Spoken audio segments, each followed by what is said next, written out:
Hello friends, today we are going to discuss chapter number 2 of class ninth chemistry book, which is matter around us pure? What does this chapter indicates? This chapter indicates, first of all, we should know what is matter. Okay, now matter is anything which can occupy space and which has mass. Okay, is matter which is present around us, is it pure or not? How do we judge it? We had so many materials such as milk, ghee, butter, salt, spices, mineral water, and so many juices which are easily present at our home, which are pure or not. How can we judge them? So we had so many times noticed that the word pure is written on the backside of that packet. Okay, but for a common person, what does the word pure means? The word pure means having no adulteration. But for a scientist, we can say that all these things are just the mixtures of different substances. So these are not pure.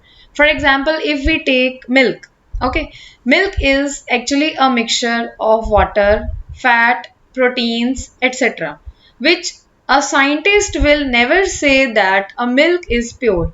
It means the constituent particles of the particular substance should be present in same chemical composition. Only then we can tell a particular substance to be a pure or not. Okay, so we had got a definition which we can say that a pure substance consists of a single type of particles, or we can say that a substance will be pure when it will contain single form of matter. Okay.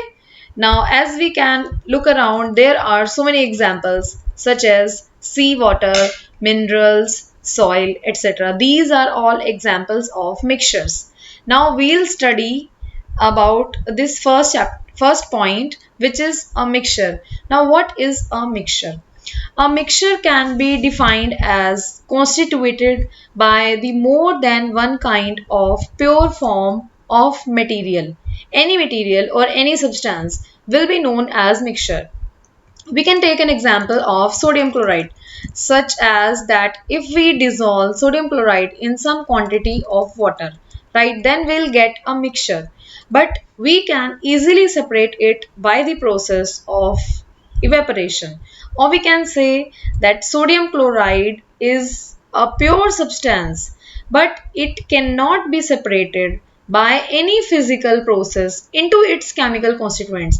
But when it is dissolved in water, then we can only say we cannot separate sodium chloride into its chemical constituents by any physical process. Just remember, we have to focus, or I am stressing on basically on physical process, not by chemical process. Okay, so we can separate sodium chloride from water by only physical process. Similarly, we can also dissolve sugar in water, but we will say that we'll get a mixture, but we'll say that sugar is a substance which has only one kind of pure matter, or it has same composition throughout. Some examples of mixtures are such as soil. We can take example of soil, soft drink, etc.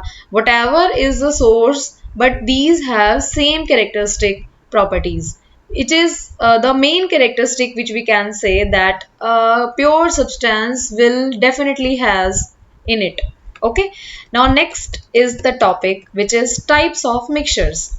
Let us take an example by dividing a class into four groups: Group A, Group B, Group C, and Group D. Now we will advise Group A to take a beaker having 50 ml of water, and we'll dissolve in this water a one spatula full of copper sulfate powder. Now we'll advise Group B to take same quantity of water but two spatula full of copper sulfate powder in that particular beaker. And Group C and D, they can take different amounts of copper sulfate and potassium permanganate or any common salt which is sodium chloride, and will mix the given components to form a mixture. Now after some time we'll allow them to stand for 5 to 10 minutes, then only we'll report the observations. We can see so many changes in their color and texture, etc. Now what we'll get after 5 to 10 minutes, group A and B will obtain a mixture which is quite uniform in nature, and we cannot distinguish between whatever we had dissolved in the group A and B. Okay, so we can say that group A and B will obtain homogeneous mixtures or solutions. Now what will group C and D will obtain? They will obtain some physically distinct parts, and they will have non-uniform compositions. Such mixtures are known as heterogeneous mixtures. One more thing, that group which is the difference between the result obtained of group A and group B is the color intensity. Group A students will get a lighter shade than group B students. Okay. Now we can also easily understand it by taking another example. Okay. Now we have to again divide the class into four different groups, which are A, B, C and D. Now group A will take some crystals of copper sulfate. Group B will take one spatula full of copper sulfate powder. Group C will take chalk powder or wheat flour to particular quantity of water, and group D will take milk or ink, some drops of milk or ink, and we'll take four types of beaker and we'll dissolve it respectively. I mean, group A will dissolve once few crystals of copper sulfate to that given quantity of water, and group B will dissolve one spatula full of copper sulfate to that particular quantity of water. Now we'll allow them again to stand by for 5 to 10 minutes, or we can say that we have to leave the mixture undisturbed for some minutes, 5 to 10 minutes, and then we'll add the given quantity, given samples in the water, and then we will still stir properly using a glass rod.